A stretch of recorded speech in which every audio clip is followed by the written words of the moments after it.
Well, I almost said good morning. We're off to a stellar start. Sunday mode here at Elivinghope Online. It is not Sunday. It is, in fact, Wednesday night. I was going to say it's not morning either. Evening. Yes. It's not morning. So good evening. Welcome to Elivinghope Online. We are ready, man. We are sharp, ready for the conversation tonight. Super excited to be here, though, with you guys to what we think is a uniquely different way to do church. So we are just glad to be here. We hope that you would engage with us in conversation. Right now, before we get started, you can jump onto Facebook, invite your friends, live.elivinghope.com. Jump in on the chat. If you go down below the video thing, there's a little button that says chat. You can type in your name, and boom, there you are. And we will interact with you real time. We'd love to have some conversation as we continue Season 2, talking about big questions of faith. And we've been on that word love for the past 4 or 5 weeks, and we're going to kind of continue it out here tonight and talk a little bit more about that from maybe a different angle. So why don't we just take a minute, introduce ourselves, and then we'll kind of begin by talking. Let's start over here tonight. Why don't you go? Good evening, everyone. I'm Patrick. I'm Justin. I'm John. Hello. I am Mary. Hi. I'm Charlene. And along with all of them, we have our hosts who are chatting away, and we'll keep the conversation going. We got Gabby and Chris R. Tim C. is one of our hosts tonight. We're glad that he's on there. Linus Van Pelt. Some more folks. Go invite your friends. Come and join us for the chatting. If you are not chatting, you're welcome to just watch, and we love that too. But we love to have the interaction with you as well for conversation. But Yes. yeah, so I first want to kind of kick off our conversation with what's been going on in our world right now. A big conversation about Kanye West. You heard his music as we played the little intro before my beautiful bearded face came up. But what do you think about Kanye West and his conversion to faith and the new album that he released? And have you heard about his conversion? Have you got? Yeah. So he decided he's not God anymore? Well, apparently not. Yeah, he's released an album that's all about his faith in Jesus and sharing the gospel with the world. And yeah. He said that's all he wanted to do Yeah. was gospel music from now on. Yeah. Yeah. Well, amen. It's about time. What else do you think about that? Kanye West. I think it's been interesting to hear, and I've only personally checked into it so much, but just talking to, a lot of times Melissa and stuff, and my wife, and what we can see on social media as people's responses to him, and just some of the stuff that he said, which is not outlandish, and yet some of the really outlandish responses. And some of the comments on things and stuff like that Melissa's read me, and I don't know that I could say it's a majority or what percentage of the people are saying such things, but to have anybody saying some of the things like, how could he say he's Christian and be married to the person he's still married to, or how could he say he's Christian, he's done all these things, and I thought, well, I don't think you understand how that works. I feel like you might be confused on how this works. Let's talk about Paul, who killed Christians, everything else, and then bam, conversion. Yeah.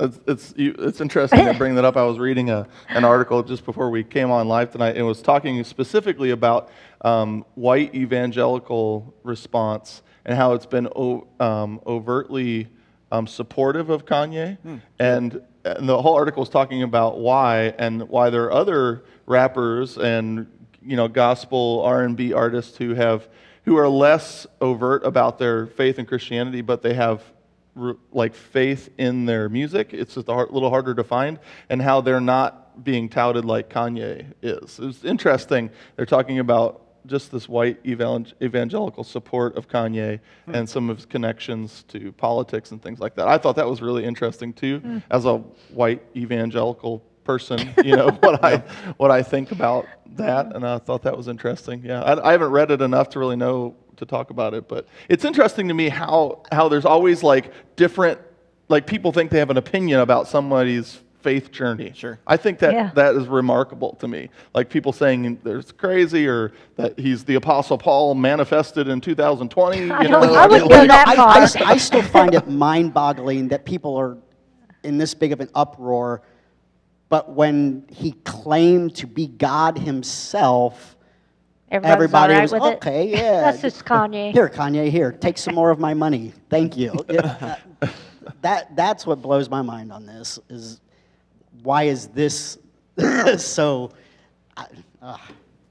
I haven't heard I'm- heard the song, so I can't speak to that. But I mean, I know that God came into my life and changed me overnight. So I guess, Well, yeah, I hope I'm and not- pray that he has. yeah, I and I'm hope not that he saying really that he has. hasn't by any Right. means. I'm just I surprised know, that but I people mean, are... yeah. But I can see where people would think, is this a stunt? You know what I mean? Because he's done a lot of stunts before. Sure. Yeah. And I can see where people would say, is this for real or is this? But you got to think, though, he's, all Bad publicity his is fans good that were his publicity. fans probably are not all that thrilled that he's now doing Christian music. Right. Yeah. So I would imagine it's probably going to hit his pocketbook. Well, his billfold. I'm just saying. Just delineated between pocketbook and Well, wallet. I don't know. Maybe he pays. Maybe he does carry a pocketbook. I don't know. I love it. But I mean, I'm sure that, because I remember, well, this is how old I am. I remember Creed, when Creed came out. And everybody loved them until they found out that Scott Stebb was a Christian.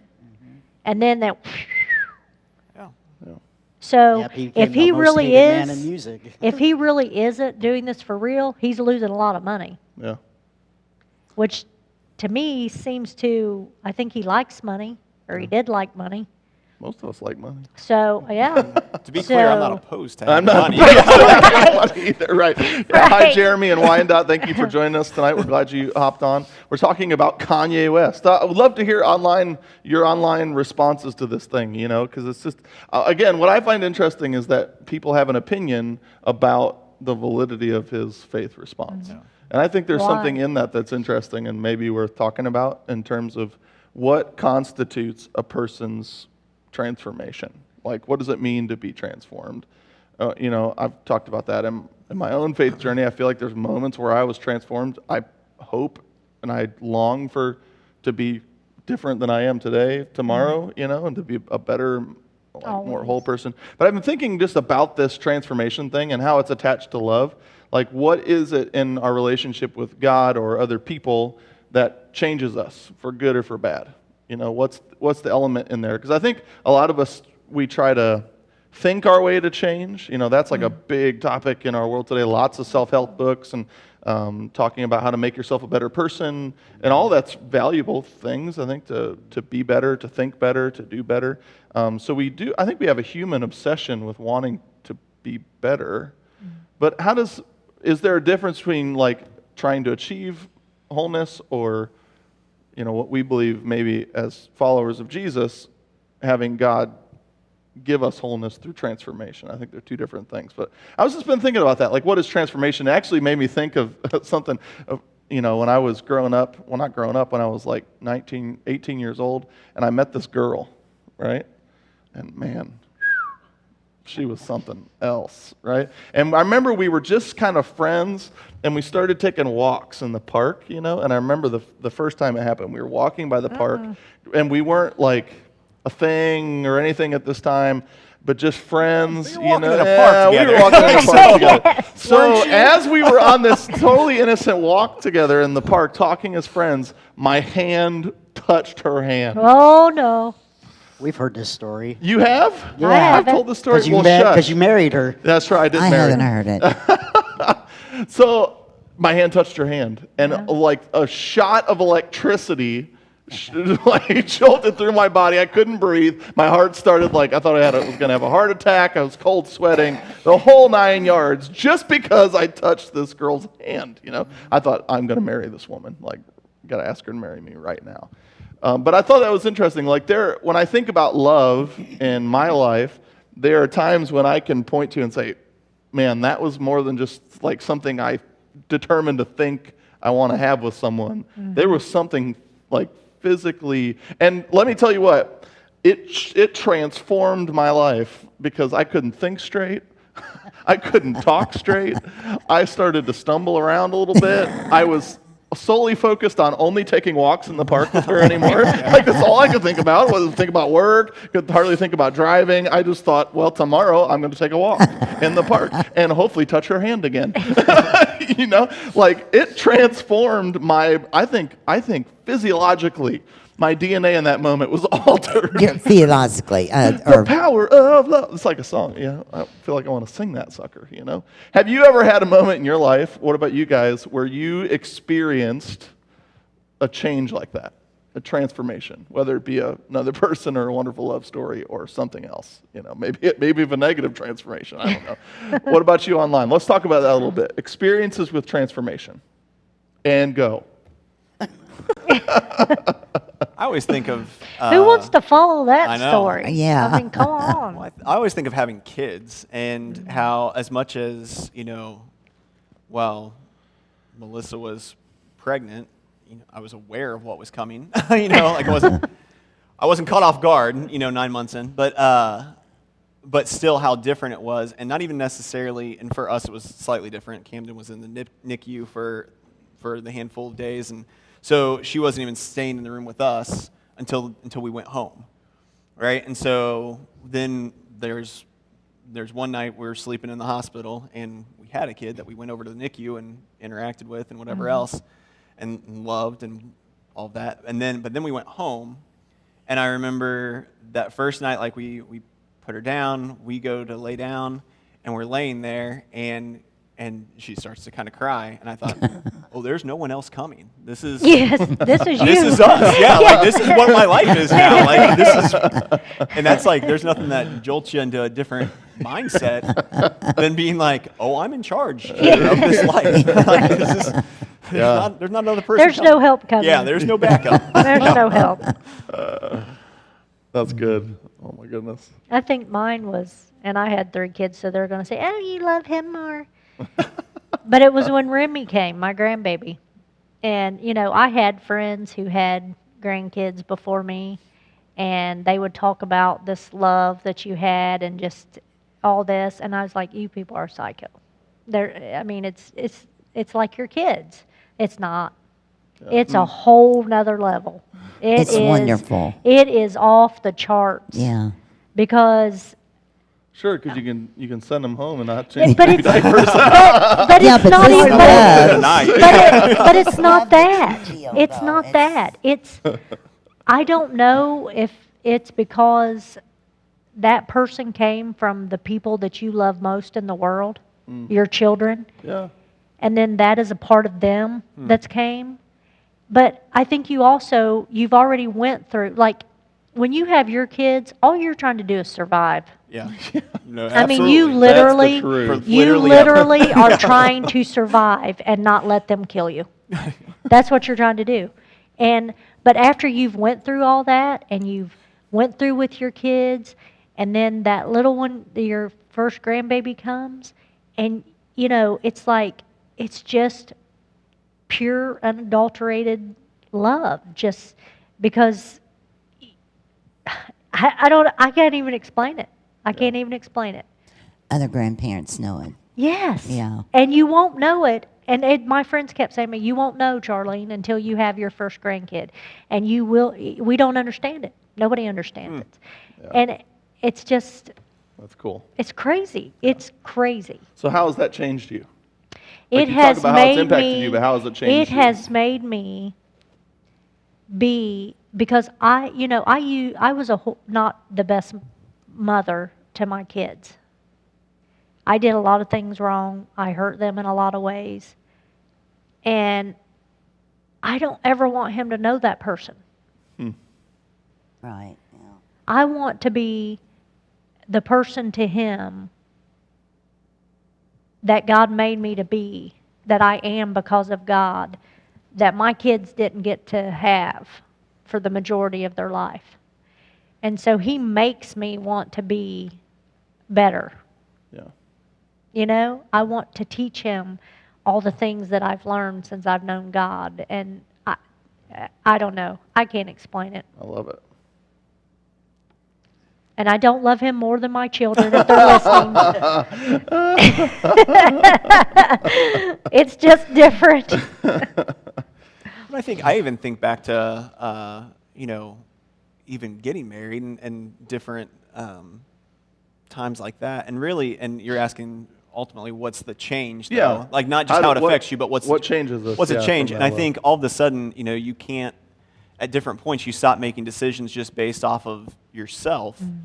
And you start making decisions based off of how those choices potentially affect somebody else. And so there are things that even still today that if I'm on my own, I would choose to do. They aren't like bad, awful things or anything, but they're things Different. that I want to do and Yep. that benefit Right. me in some way. Right. And but now I can't. Not that I can, I still could, but I Yeah. don't want to make You those kind of choose not decisions. I to. want to Yeah. choose to make It's altered your decisions. decision making. Yeah. Yeah. Sure.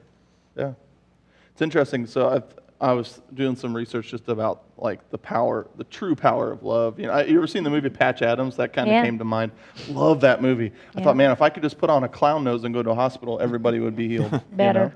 Like what a wonderful example of what we hope for and what we are finding out about love. There's been many studies done about the epidemic of isolation and loneliness in our specifically in our modern Western world, as we disconnect from one another because of technology or whatever, the spread of what cars have done with spreading us all out, and just the isolation that happens in our culture and how it is affecting our health. That people who are isolated and lonely or alone live like a huge percentage less. They have a huge percentage greater risk to have heart problems Yep. and other diseases and body issues, because of loneliness, because of isolation from a connection with others, and I think on a more a deeper level, a connection with love. And there's been a lot of studies done just on the power of love to bring healing. When I have connection with other people, Or even pets. yeah,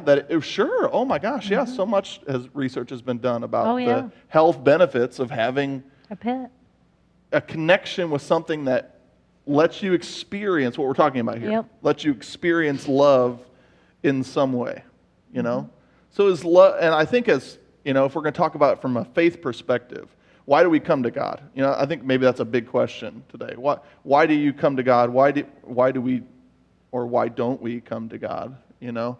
I think a lot of us would say we just want life to be a little better than it is.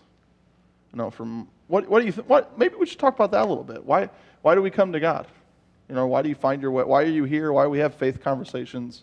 Maybe why in your life were there times when you didn't want to have anything to do with God? I don't know. Well, I came to God because I needed Him. Okay. I was in a place where there was nobody to help, and nobody to bring me out of the situation I was in. Yeah. Where do I go and what do I do? I wasn't in church even, Yeah. But I said, oh, God, and I reached out. Actually, He was reaching for me. Yeah. Sure. So that's how I found Him. And I found that love. I found that concern. He cared for me, so I could go through the rest of it because I had Him, because I had that love, that Yeah. unfailing love. So that's good. mine, yeah. I think a lot of people probably would say the same thing. They are drawn to God because they need Him. They've hit a situation in their life where they, need a resolution or answer or. I think a lot of provision or- people have had that, yeah. Yeah, I know I have in my life. Yeah. I'm going to change the subject just for a minute, but Charlene was talking about being a grandmother, and how it made you feel. I remember one Christmas when all 8 of my grandchildren were at my house, noisy. It was just really bad. And you said, you love him because if you love the people that brought him, When I looked at all those children and said, they're a part of me, Yeah, I just went nuts. So it was just so happy. that's cool. Yeah. Yeah, So he's a part of you. yeah, that is cool. Yeah. Well, I came to God. Well, the first time I came to God when I was younger was because I was scared to death. Because I went to a church that said I was going to burn in hell, and I didn't want to burn in hell. So I That's came to motivational. yes, Like, yes, yeah, man. yes. So I said the prayer when I was like 12, and then said the prayer, did the thing, and went on to live my life not that way at all. So then the second time, I came to God because on the inside, I was a horrible person. And I was angry, and I was bitter, and I just treated everybody bad, and I just wanted God to change me. I wanted Him to come in and change me. And it's funny because, I knew Him as a kid. I went to church and all that, but I didn't read the Bible and do all that when I was younger. But I knew. How did I even know to cry out to Him? Yeah. That's what I wonder. What made me get to that point that I was so disgusted with myself that I cried out for Him to change me? The difference is in everybody, I'm listening to her and she just didn't like herself. Did you? And you needed God to change you, to do something. And she said she was angry. I was not any of that. I was depressed. I was in bad depression, crying all the time. So I'm thinking of all the different situations where God showed up. God comes in. Yeah, He showed up. And to me, that's just, it's amazing grace. Yeah. Wyandotte said, believing in God even when I don't feel Him is what gives me hope for my life, when things are good and especially when they're not.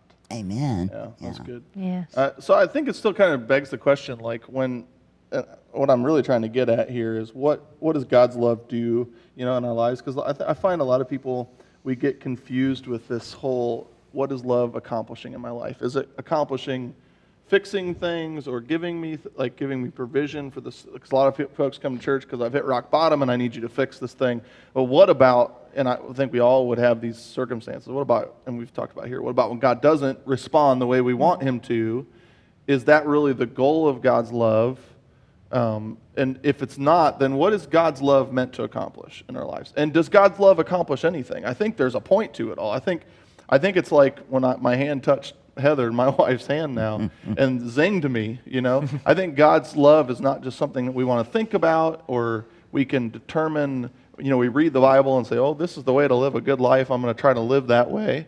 I think there's more to it. I feel like there has to be something more to it. Like God's love is supernatural, divinely empowered love. Has to be able to do something. Otherwise, what are we doing? So you're asking what I was going to say. So there's a question in there, right? Yeah. What does God's love do? Or what do we think God's love does? Or what's it supposed to do? Does it do anything? Well, I think partly, it's supposed to help us transform in a way that we can then love others that same way. And in doing that, really point them back to the source of that love in the first place, which is God. Because me loving somebody, I'd like to believe, can help influence them in some way, shape, or form, right? But it's not necessarily going to be transformational in anywhere near the same way that God's love's transformational. Partly because I'm still very much a screw up ultimately, right? Like I might be trying, but and I might be hopefully getting transformed, but I'm not there. And so to be able to say, hey, listen, I'm not perfect, but boy, I love you, and I try to love you the way that I've been loved, and by the way, let's point that back, point you back to what actually is perfect. Yeah. And I think that's what changes us, right? And I think that's what ultimately affects us down at I don't know if it's at DNA level. No, that sounds intense, but at a like DNA my kind of experience level. with Heather or your kids or your grandkids. I think those are manifestations of what God's love does, right? I think because we are, we believe that God created us, so we're creatures of God, and we are made in His image. That there's in all humanity, I believe there's the spark of God's divine hand in us, So when we love, and that love has the power to change, we know it does. Like that love changed me. It still Yeah. changes me, you know? Love your grandkids, your kids. It changes the way you think, the way you act. It has transformational power, even in ways we don't understand. Science is talking about how love can heal people and how when you're devoid of love, how it affects you physically, affects you spiritually, mentally. We know all of those things. I believe those are just small little peeks, like sneak peeks. You know, it's like when we got a great movie coming out and we watch the trailer and it shows us all like the parts that we were excited about, and it gets us to what? When I watch a good movie trailer, what do? You're gonna I go pay watch the the movie. freaking $12 and watch Yeah. the movie, man, like Yes. in IMAX, full on $12, 3D. yeah. Like I want the Yes. whole experience, you know?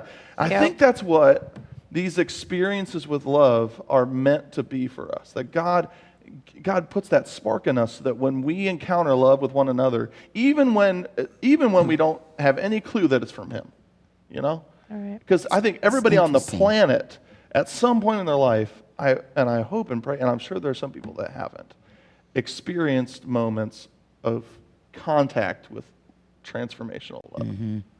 You know?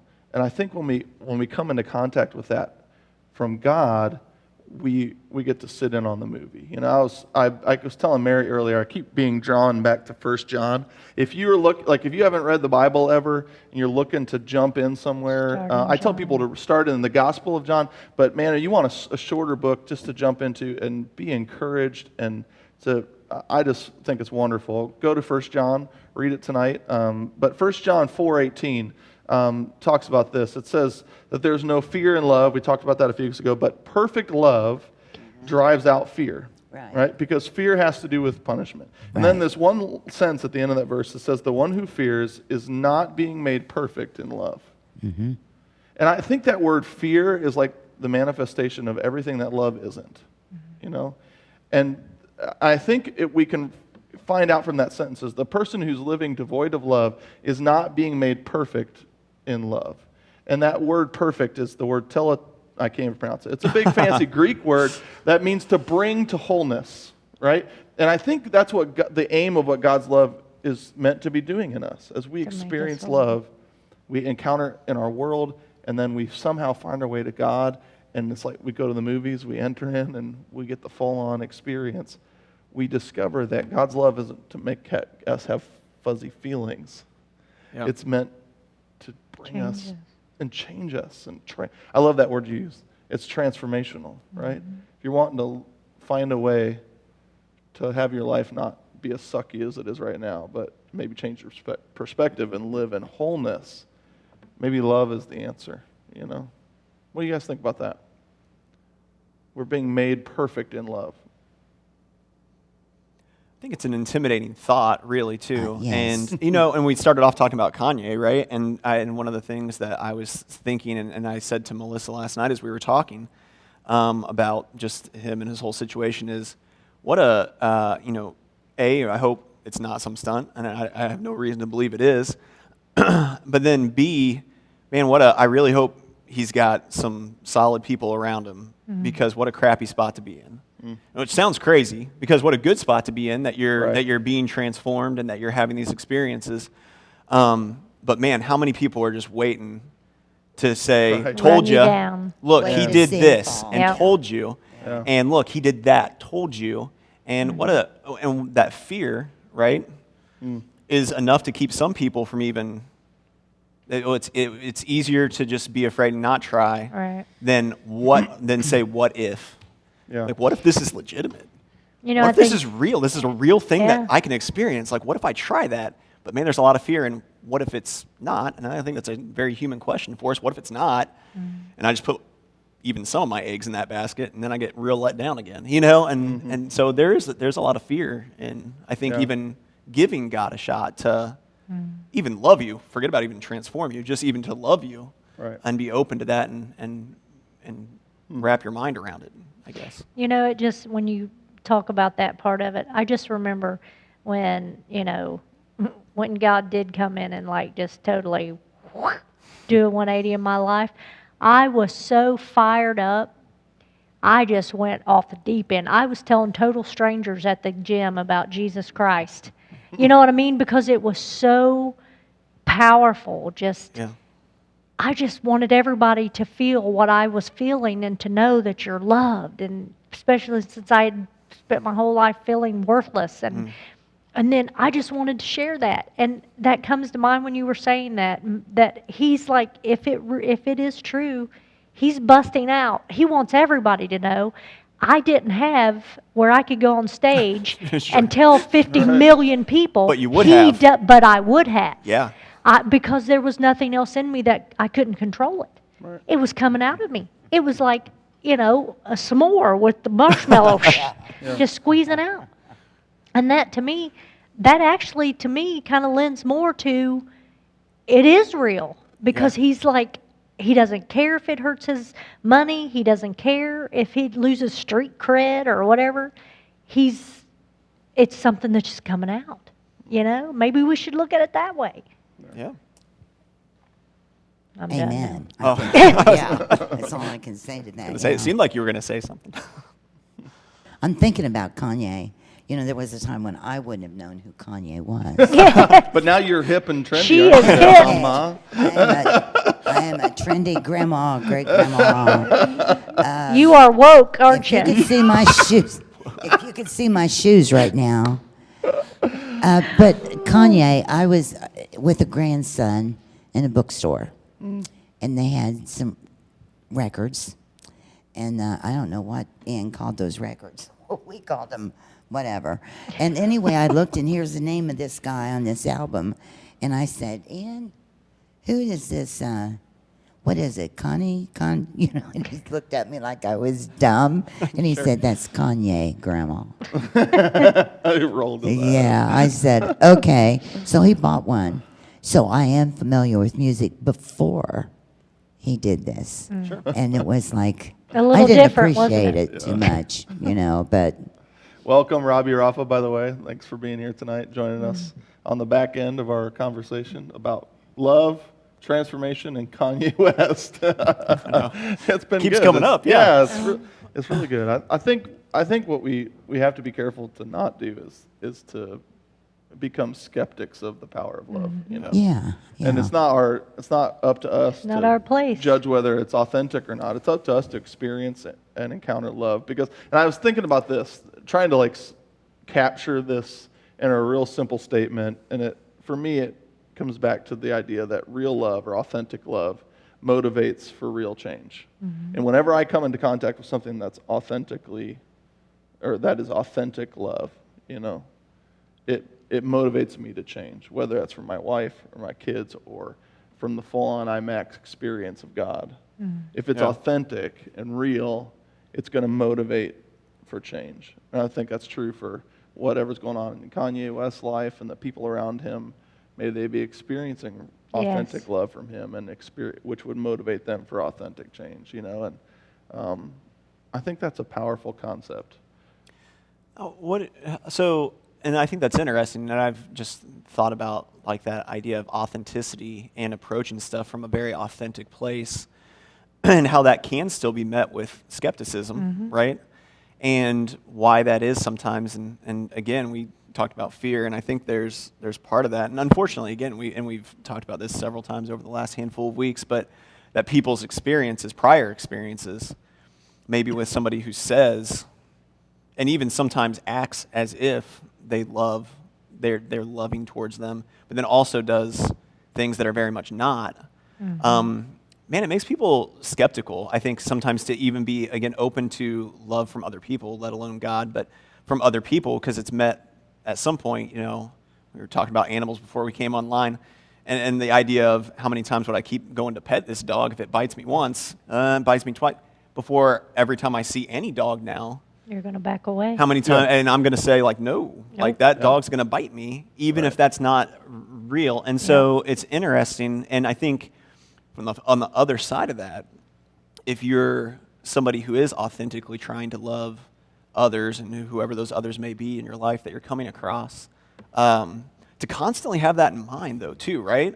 Because sometimes we can try to authentically love somebody and authentically make change in people's lives in whatever way, try to be helpful and try to be, real and all this stuff. And when we're met with, you're going to bite me, we're quick to be like, well, I'm done with that person, you know, as opposed Yeah. to, Fear, right? which That's again true.